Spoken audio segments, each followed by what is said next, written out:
저는 한 너댓 가지 이유가 있다고 봐요. 우선 탈북자 커뮤니티가 그동안 계속 늘었어요. 35,000명. 그럼 죄송합니다. 탈북하신 분들. 닭이 100마리면은 봉이 1마리야. 오케이. 그 새까맣게 쪼글쪼글하고 온몸에 멍들고 그냥 걸어다니는 종합병동이라는 탈북자가 35,000명이면 그 중에 그 기계가 있고 생각이 깊은 분이 350명이에요. 작은 숫자 아니지. 인생을 겪은 폭이 크니까. 그 다음에 이제 이 양반들이 한국 사회 온 지 꽤 되니까 이제 생활이 안정되고 자리 잡은 사람들이 급증한 거예요. 세 번째는 뭐냐, 미디어 혁명이 일어난 거예요. 아까 제가 보여드렸던 거요. 작은 게 조회수가 10만, 20만이고 많은 건 100만입니다. 아까 보여드렸던 게. 그러면 그거 한 건이 무슨 뭐 2만갑 이런 거보다 훨씬 조회수 높은 거예요. 제가 경험해 보면요. 조회수가 한 20만이 넘어가면 웬만한 저거보다 훨씬 높아요. 웬만한 지상파 저거보다. 지상파 종편보다. 그러니까 스마트폰의 개인 미디어, 개인 소통, 개인 관점, 개미소관 시대란 말이에요. 그러니까 이제 탈북자 중에 어떤 크리에이티비티가 있고 창의성이 있고 조금 생각할 여유가 있고 재능 있는 사람들은 막 자기 이야기가 막 튀어나오는 거야. 그리고 튀어나오면 그게 제작비가 되고 생활비의 일부가 되니까 그냥 더 튀어나오는 거예요. 제가 생각해 보니까요. 몇 년 전부터 의문이었는데 과연 미국이 북한 자유화에 진심인 거예요? 아까 심 선생 그렇게 묻잖아 바로. 그런 얘기는요. 탈북자들은 죄송합니다. 제가 오늘 업계의 비밀을 얘기하겠습니다. 이분들은요. 첫째, 정부 무지하게 무서워해요. 그 다음 북한에 있는 가족이나 친지에 대한 그 약점 많이 생각해요. 그 다음에 의외로 본능적으로 알아. 미 국무부 굉장히 많이 의식해요. 미국을. 왜냐하면 탈북자를 꾸준히 도와온 데는 뭐 1년에 뭐 30억이든 40억이든 50억이든 큰 돈은 아니지만 계속해서 북한 민주화 운동 쪽에 지원을 해온 데는 미국이에요. 그런데 미국을 직접적으로 연결하는 얘기를 하잖아. 아까 심 선생님 깜짝 놀랐어. 미국의 덕을 보겠다가 아니라 평생을 이렇게 막 짓눌려서 살던 사람들이라서 어떤 파워센터랑 관계된 것에 대해서는 말을 조심하면 안 되니까. 백모도 미국에 대한 얘기할 땐 한 번 더 생각해 보는데 이 양반 입장에서 더 그러죠. 탄환한 거죠. 그냥 막 질러 이제는 자기 생각을 자기 의견을 그냥 얘기를 막 해. 야 이거 뭐야 도대체 이런 생각이 드는 거죠. 그 다음에 윤석열 정부의 등장이 또 커요. 이게 최근 고위급 탈북자 급증이 증명하죠. 우리들은 이제 우리는 뭐 우리도 예민한 사람 느끼지만 탈북자들 관점에서는요. 지금 의혹이 뭐예요? 의혹이 안에 거의 확실하잖아. DJ 때 북한 휴민트 조직 붕괴했잖아. 그 의혹은 DJ 때 북쪽의 휴민트 조직, 즉 남쪽이 북한에 구축한 또 중국에 구축한 간첩망 정보가 북으로 넘어간 거 아니냐 이런 의혹까지 있잖아. 그거랑 관계된 얘기 할게요. 1998년도가 1, 2월 달에 그 DJ 집권했을 때입니다. 2월 달이. 아까 말한 우리 북의 호위사령부에 있던 심 선생.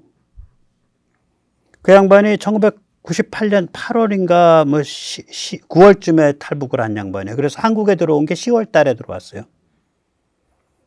그래서 심양인가에서 국정원 접촉해가지고 워낙 이제 국정원 입장에서는 거물이니까 내 처자식 문제도 있고 그러니까 언론 보도하지 마라. 그래서 국정원이 약속을 했다고. 심양에서 김포공항 내릴 때 KBS가 그냥 생중계했어요.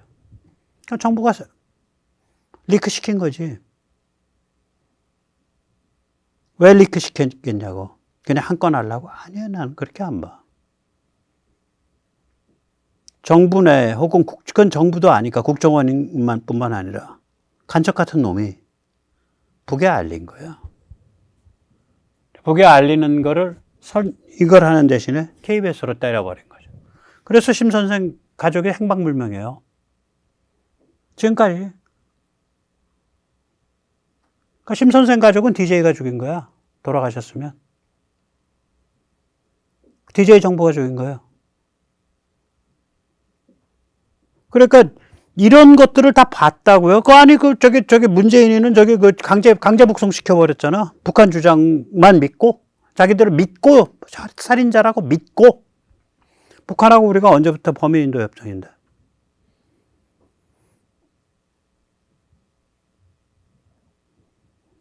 내가 탈북하는 과정에서 열차에서 보안요원이랑 뛰어내려가지고 보안요원이 목이 꺾여 죽고 나만 도망갔어. 탈북에 성공했어. 그럼 나는 살인자거든. 한국으로 하면 공무집행 방해 치사죠.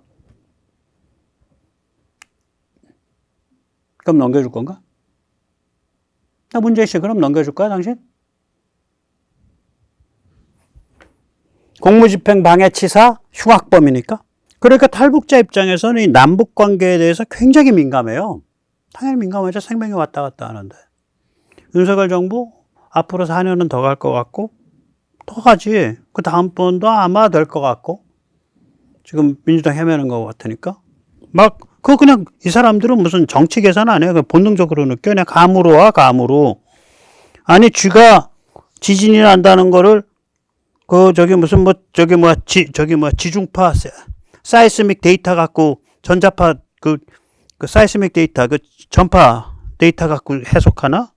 감으로 오는 거예요. 그 감으로 온 사람들 중에 일부 카파가 큰 사람들이 지금 저렇게 이것 통해서 말로 얘기하는 거예요. 그러니까 무서운 거지. 지금 말로 얘기하는 사람은 껍데기예요. 그 밑에는 그 말할 줄 모르는 사람들이 감으로 느끼고 있는 거예요. 3만 5천 명이.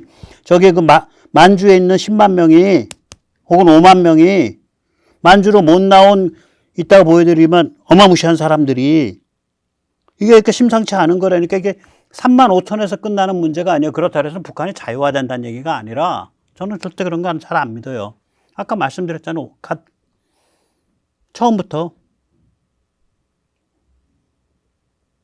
거기다가 이제 세계 정세랑 군사 지정학이 전 세계가 중국과 대립하는 차이나 디리스킹, 디카플링으로 나가고 있는 거 아니에요? 그것도 이 사람들 똑같이 감으로 느끼고 있어요. 이 사람들은 본능적으로 느껴.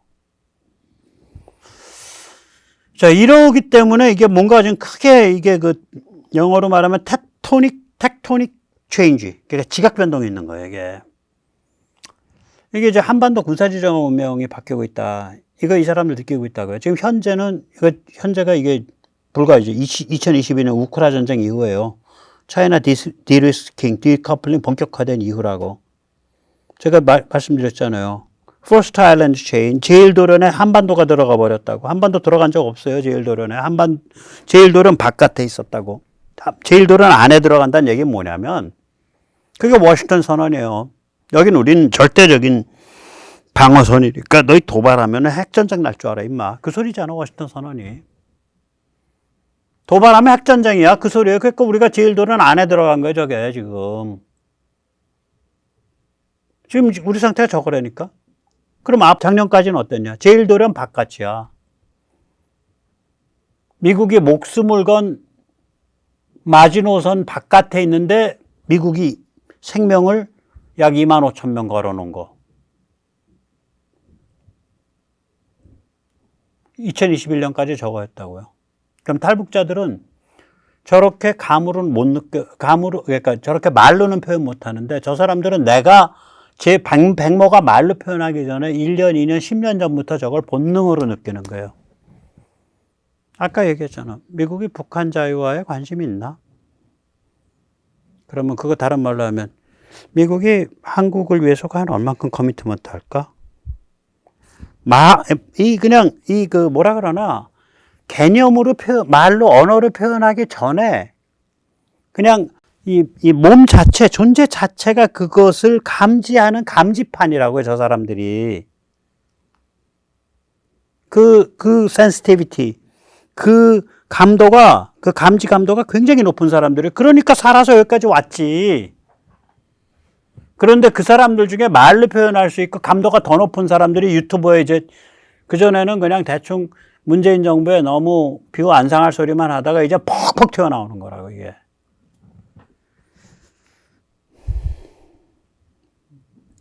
미래는 뭐냐? 왼쪽은 현재예요. 미래는 뭐야? 북한 자유화되면 언제가 될지 모르겠지만 자유화되면은 북한까지 이제 저게 제일도는 안쪽이지. 자, 이러한 미래로 움직여가는 과정에서 제가 이제 저 양반들 이렇게 보면서 자, 저 양반들은 3만 5천 명 중에 일부지만 극히 일부죠. 한 30명 뭐 20명. 근데 저게 3만 5천 명의 그 분위기를 대변하는 거야. 그 3만 5천 명은 만주에 있는, 지금도 만주에 이렇게 떠도는 사람들이 5만 10만 있을 거예요. 옛날에 20만 30만까지 봤으니까. 만주에 있는 북한 그 난민을 대변하는 거야. 그 사람들은 북한 안에 있는 사람들을 보여주는 거야. 북한 안에 어느 지역? 최소한이 5개 지역이에요. 평복, 자강, 양강, 함복, 황해남도, 개성. 이거 가만히 보세요, 위치를. 압록도만 국경 4도잖아. 그 다음에 저기는 황해랑 개성은 왜 들어가냐면, 개성은 개성공단 때문에 남쪽이 어떻다는 걸 다 알아. 그 다음에 개성공단에서 흘러나오는 그 물건들, 뭐, 그 좌판 놓고서 그 초코파이 팔면 물건 다 뺏기고 잡혀왔다고요. 그래 흘러나오는 그 초코파이 팔고 이러면서 남쪽에 대한 컨셉을 명확히 잡고 있어요. 거기다가 저 황해 개성은 한국 방송을 굉장히 많이 봐요. 황해 개성은 옛날부터.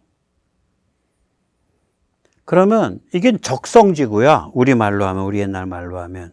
그럼 뭐예요? 특히 저 국경사계. 중국이 북한을 지배 접수를 못하는 거예요. 지금 탈북자들이 전부 저 북경 4도거든, 전부. 국경 4도예요. 탈북자들의 지금 거의 90%가 더 넘지.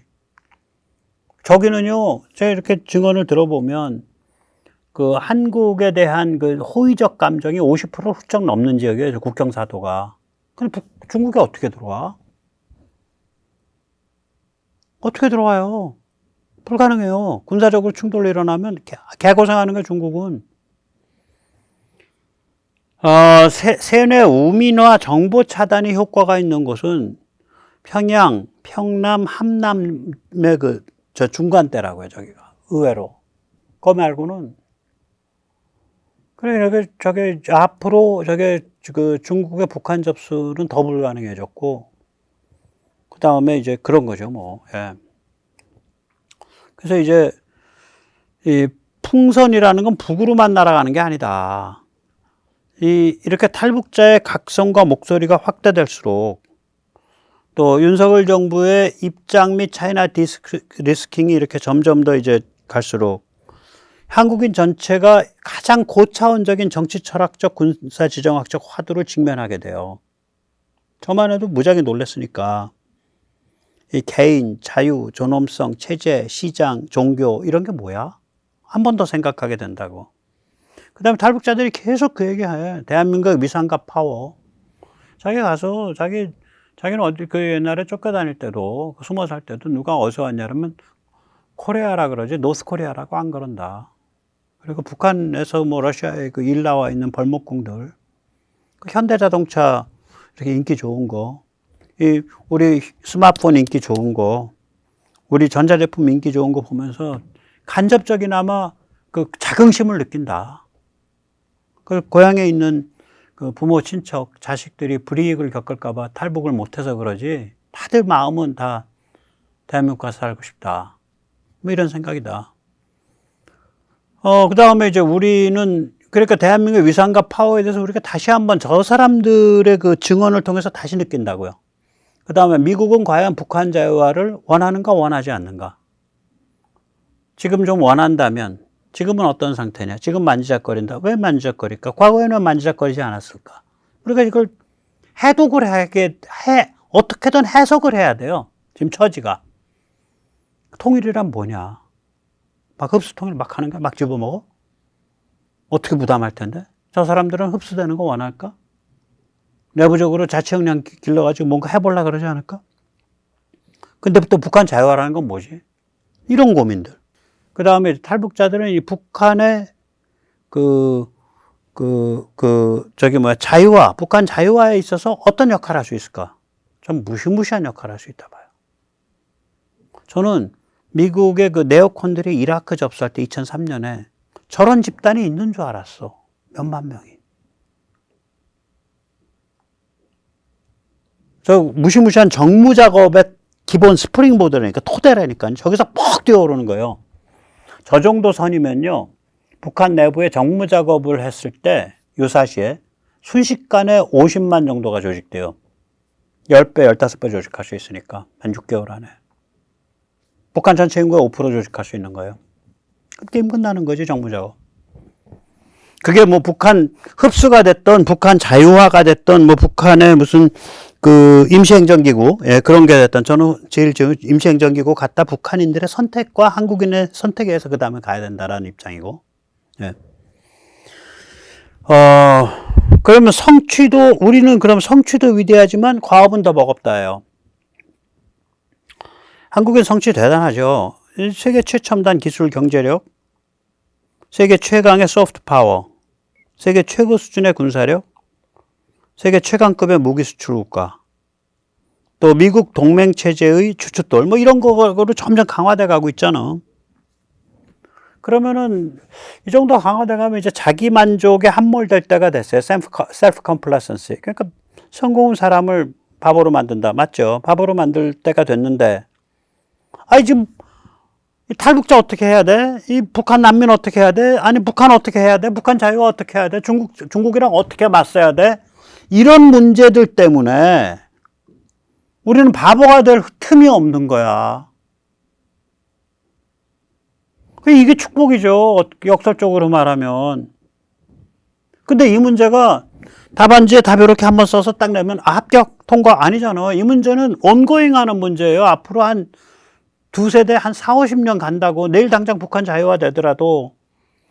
아니, 세상에 지금 우리 15살짜리 애들하고 우리 20살짜리 그 청년들하고 북한 20살짜리 청년이, 제가 오늘도 우리 딸내미 앉혀놓고 그 말 했어. 야, 북한에 우리 딸내미 키가 한 164, 5 돼요.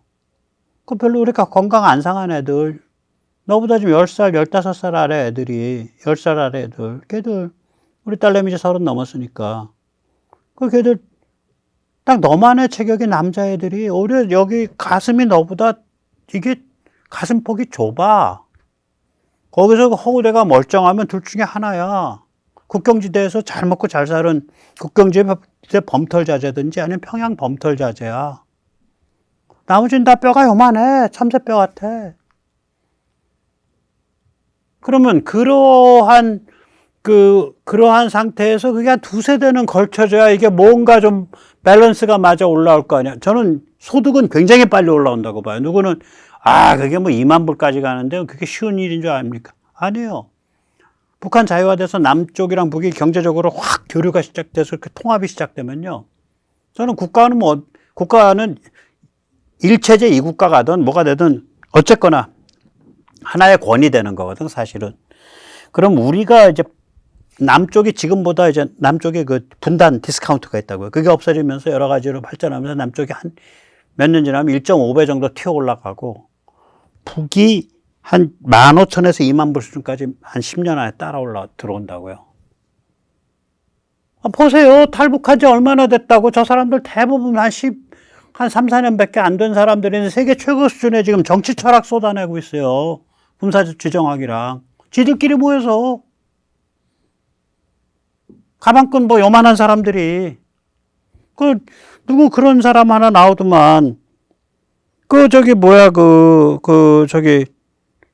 초등학교 1학년밖에 못 마쳤어. 엄마만 왔어. 딸은 거기 남은 거야, 1학년 마친 상태에서. 5km씩 여자애가 5km씩 나무찜 지고서 돌아다닌 거예요. 이제 이모 집인데 뭐 머슴살이 비슷하게 한 거지. 간신히 입에 푹칠하면서 어떨 땐 꽃제비로 나가서 국수 얻어먹고. 그러다가 이제 안 간다고, 엄마 있는데 안 간다고 하다가 어떻게 연락돼가지고 결국 뭐 이제 한국에 왔어요. 오자마자 초등학교 1학년 마친 친구가 오자마자 6개월 만에 검정고시 2개, 하나원 나와서 6개월인가 뭐 7개월 만에 검정고시 중고등학교 패스하고, 그 다음에 영어가 워낙 안 되니까 엄마가 어떻게 해서 이제 캐나다의 어학연수인가 뭐 홈스테이인가 해서 이렇게 그런 어떤 코스가 있겠지. 돈 많이 안 들이고 이제 탈북자 그 코스 비슷한 게. 캐나다에서 이제 일하면서 홈스테이 하면서 1년 반 이렇게 있으면서 영어 말문이 트여서 왔는데, 그거 어레인지한 데랑 이렇게 연결됐는지 그래가지고, 이제 이제 한국에 오는 외국인들한테 자기가 겪은 북한 이야기. 자기 소개할 때도 그러더라고. I'm telling you the story about North Korea. That the story about North Korea per se. 제가 이제 잘 기억을 못해서 제 말대로 좀 바꾼 거예요. 그러니까 북한 자체에 대한 게 아니라 about my life in North Korea. 북한에서의 나의 삶에 대해서 얘기하겠다. 나는 북한 전체에 대해서 얘기할 자격은 없다. 그러면서 얘기를 한다 그러더라고.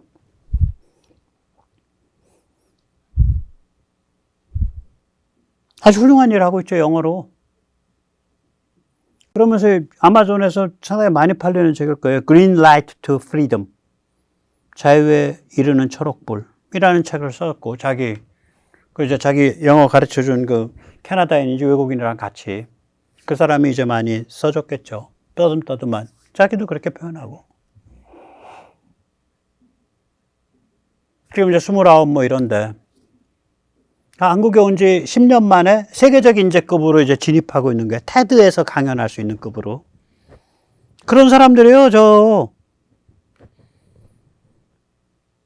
이 만물까지는 가요. 한국이랑 특히 엮여 있기 때문에 더 그래요.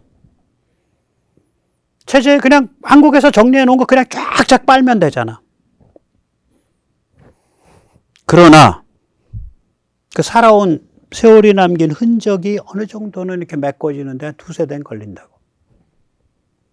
그럼 우리가 그렇게 겪어야 또, 이런 사람들인데, 기껏해서 탈북해갖고 하나원 교육 맞춰서 했는데, 그 아파트 문에서 문 두드리면서 통장이요. 저 통장입니다. 그러니까, 내가 왜 당신한테 은행 통장 줘? 내가 왜 당신한테 내 은행 통장 줘? 그런 에피소드를 누구나 10대 개씩 갖고 있는 사람들이에요. 문화 적응하느라고 굉장히 고생하고 유머 코드가 안 맞고. 아까 최정훈 씨가 그러더라고. 제일 큰 문제는 북한 사람들의 유머 코드랑 한국 사람 유머 코드가 완전히 다르다. 이건 다른 문화란 얘기다. 나는 거기서 참 가슴이 아프다. 이런 비슷한 얘기를 해요. 자, 그런 게 대충이나마 연결되는데 한 2-3대 걸릴까요? 그러면 수십 년에 걸쳐서 이 과업의 스팬은 수십 년이야. 잠깐만. 남들은 우리 정도 잘 살아서 첫 평균 국민소득 지금 따져서 6만 불, 10만 불 가면 전부 만족해. 전부 약간 순한 멍텅구리 바보가 돼. 근데 여기는 계속해서 그걸 가지고 고민하는데 옆에서는 또 옆구리에서는 중국이 위협하고 있고. 그런 상태로 앞으로 한 반세기를 더 살 거라고요. 지금 오늘 당장 북이 자유화돼도. 이거 축복이죠. 심심할 일은 없는 거지. 그리고 인류 정신의 최첨단에 선 거지. 최선단, 맨 앞장에 선 프론티어에. 오늘까지 모시겠습니다. 감사합니다.